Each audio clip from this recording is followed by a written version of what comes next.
السلام علیکم ورحمۃ اللہ وبرکاتہ۔ دعا کے آداب میں سے یہ بات آپ سب کو معلوم ہے کہ اگر دعا مانگنے سے پہلے اللہ کی تسبیح، حمد و ثنا، تعریف کی جائے تو یہ چیز اللہ تعالی کی رحمت کو جوش میں لانے کا ذریعہ بنتی ہے اور دعا کی قبولیت کا بھی۔ دوسری چیز درود شریف ہے، اس لیے دعائیں شروع ہونے سے پہلے تسبیح بھی ہے اور درود شریف بھی ہے۔ یہاں مختصر اس لیے لکھا گیا ہے کہ کم از کم یہ کلمات پڑھنا انسان کے لیے کچھ مشکل نہیں۔ سبحان اللہ و بحمدہ عدد خلقہ ورضا نفسہ وزنة عرشہ ومداد کلماتہ۔ سبحان اللہ، پاک ہے اللہ، وبحمدہ، اور اس کی تعریف کے ساتھ، یعنی میں اس کی پاکی بیان کرتی ہوں، عدد خلقہ، اس کی مخلوق کی تعداد کے مطابق، کے برابر۔ عدد گنتی، تعداد، خلق بمعنی مخلوق، یعنی جتنی اس کی مخلوق ہے، اس کی جتنی تعداد ہے، جتنی اس کی کریشن ہے، ان سب کی تعداد کے برابر، گنتی کے برابر۔ وردا، اور رضامندی، نفس ہی، اس کے نفس کی، یعنی اس کے نفس کی یا اللہ تعالی کی ذات جس چیز پہ راضی ہے اور جتنی تعریف پہ راضی ہے اتنی تعریف کرتی ہوں۔ وزنۃ عرشہ، اور اس کے عرش کے وزن کے برابر، یعنی جس عرش پر اللہ تعالی متمکن ہے اس کا جتنا وزن ہے ہم تو اس کا احاطہ بھی نہیں کر سکتے، اس کے برابر۔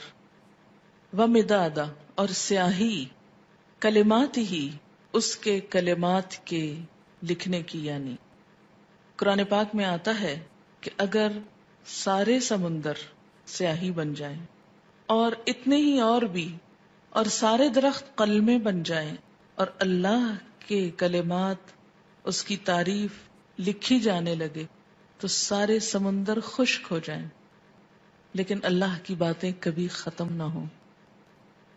تو اس لیے اس کے کلمات یا اس کی باتیں لکھنے کے لیے جتنی سیاہی چاہیے اس کے برابر۔ یہ مسنون تسبیح ہے اور بہت ہی خوبصورت، چند لفظ ہیں لیکن ایک بندہ مومن کے دل کے اندر اللہ تعالی کی محبت کے لیے، اس کی عظمت بیان کرنے کے لیے جو اس کے جذبات ہیں اس کی ایک عکاسی ہے۔ اب دیکھیں کہ اللہ تعالی کی ذات جتنی بلند ہے اور اس میں جتنی خوبیاں ہیں ان کا احاطہ کرنا ہم جیسے کم عقل اور حقیر انسانوں کے لیے ممکن ہی نہیں۔ نہ وہ ہماری عقل میں سما سکتا ہے، نہ ہمارے تصور میں، اور نہ ہی ہماری اتنی زندگی ہے، نہ ہماری اتنی قوت ہے، نہ اتنی طاقت ہے، مجال ہے کہ ہم واقعی اس کی تعریف کا حق ادا کر سکیں۔ اس کی تسبیح کائنات کی ہر چیز بیان کر رہی ہے۔ وَإِن مِّن شَيْءٍ إِلَّا يُسَبِّحُ بِحَمْدِهِ، کوئی چیز ایسی نہیں جو اس کی تسبیح نہ کر رہی ہو۔ وَلَٰكِن لَّا تَفْقَهُونَ تَسْبِيحَهُمْ، لیکن تم ان کی تسبیح کو سمجھتے نہیں ہو۔ سَبَّحَ لِلَّهِ مَا فِي السَّمَاوَاتِ وَمَا فِي الْأَرْضِ، تسبیح کر رہی ہے اللہ کی ہر وہ چیز جو آسمانوں میں ہے، ہر وہ جو زمین میں ہے۔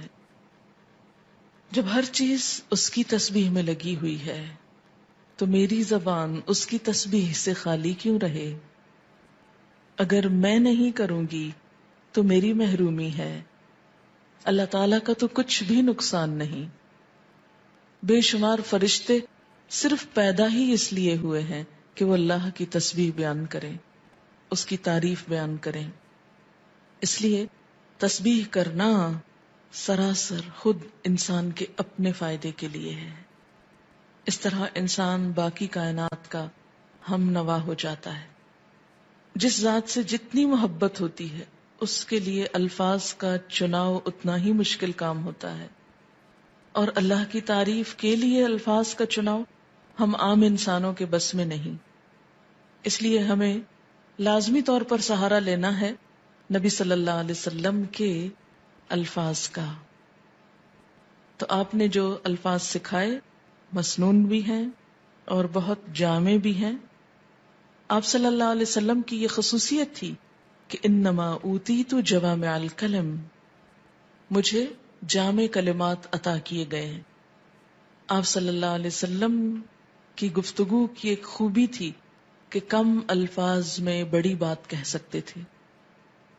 تو یہاں بہت کم الفاظ میں بہت خوبصورت طریقے سے اللہ تعالی کی تسبیح بیان کی گئی ہے. تو جب بھی آپ دعا مانگنے لگیں تو اس سے پہلے اگر یہ چند لفظ بول لیں تو دعا کا وزن اور قبولیت اور اس کی خوبصورتی بڑھ جائے گی.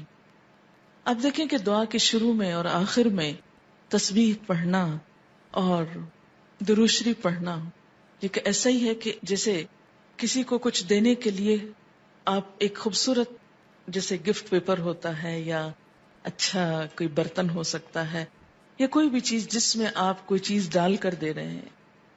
مثلاً آپ نے ایک خوبصورت خط لکھا اور گندے سے انویلپ میں ڈال کے دے دیں تو وہ تاثر کیسا ہوتا ہے؟ درست نہیں ہوتا. اسی طرح آپ اچھی سے اچھی بات کہنا چاہیں مگر الفاظ اچھے نہ ہوں تو اس کے اندر خوبی نہیں آئے گی اچھی سے اچھی بات میں. تو الفاظ کا اچھا چناؤ اور دعاؤں کے آگے پیچھے اللہ کی تسبیح یہ بہت ہی ضروری ہے اور بہت مفید ہے، اور اس سے بڑھ کر جامع الفاظ کم ہی ملیں گے آپ کو. اس لیے ان کو یاد بھی کر لیجئے اور عادت بھی بنا لیجئے. اب اس شعور کے ساتھ جو کچھ ہم نے اس کا معنی سمجھا ہے، مثلاً عدد خلقی ہی، تو آپ سوچئے ذرا کہ اس کی مخلوق کی گنتی. مثلاً کہا یہ جاتا ہے کہ آسمانوں پر جتنے ستارے ہیں اگر ان کو فرضی نام دے دیے جائیں، مثلاً ABCD، تو ان ناموں سے پکارنے میں یا ان کی صرف گنتی کرنے میں 400 ملین سال چاہیے، کیونکہ انسان نمبر ایک تو احاطہ ہی نہیں کر سکتا. اور اگر صرف گننے لگے ان کو، صرف ستاروں کو، ابھی زمین کے ذرات کو نہیں، ریت کے ذرات کو نہیں، اگر آپ میں سے ہر ایک کو پورا کراچی شہر مثلاً سمندر کے کنارے پہنچ جائے اور ایک ایک گلاس ریت کا اٹھا کر اس کو دے دیا جائے ہر شخص کے کہ اس کے ذرات گنو، تو میرا خیال ہے کہ صرف وہ ذرے گننے میں اس کو کئی سال لگ جائیں، ایک عمر بیت جائے. تو ہم نہ تو یہ ذرات گن سکتے ہیں، نہ یہ ستارے گن سکتے ہیں، اور نہ ہی ہماری اتنی عمر ہے. تو یہ ایک تسبیح لے کہ اگر ہم چند دفعہ سبحان اللہ کہہ بھی دیتے ہیں اس سے حق نہیں ادا ہوتا. سارا دن بھی بیٹھ کے تسبیح پڑھیں تو مت کبھی سوچیں کہ ہم بڑے عبادت گزار ہو گئے اور بہت کچھ کر لی، کچھ نہیں کیا. کبھی اپنی عبادت کا انسان کو غرور نہیں آنا چاہیے، نہ کبھی عبادت کے تکبر میں مبتلا ہوں، کیونکہ ہم اللہ کا حق ادا کر ہی نہیں سکتے. تو پھر جب انسان یہ کہتا ہے عدد خلق ہی، تو گویا وہ سب کچھ گنا گیا جو آپ ویسے نہیں گن سکتے. لیکن شرط یہ کہ دل سے کہیں عدد خلق ہی ورضا نفس ہی، اتنی تسبیح جس پہ وہ راضی ہو جائے، بس مجھے اس کو راضی کرنا ہے. میں جب تک تسبیح کروں گا جب تک وہ راضی ہو جائے، اس کی رضا کے برابر. وزنۃ عرش ہی، اور وزن میں اس کا عرش، اس سے وزنی کوئی چیز نہیں، اور اس کے کلمات لکھنے کی سیاہی کے برابر. وہ کتنی ہے اس کا احاطہ بھی ہم نہیں کر سکتے. اب آپ دیکھیں لیکوڈ بھی آ گیا اور ایبسٹریکٹ چیز بھی آ گئی اور ٹھوس چیز بھی آ گئی، یعنی ہر چیز کا ایک طرح سے احاطہ کیا گیا. اب اس تصور کے ساتھ تسبیح پڑھی سبحان اللہ و بحمدہ عدد خلقہ ورضا نفسہ وزنۃ عرشہ ومداد كلماته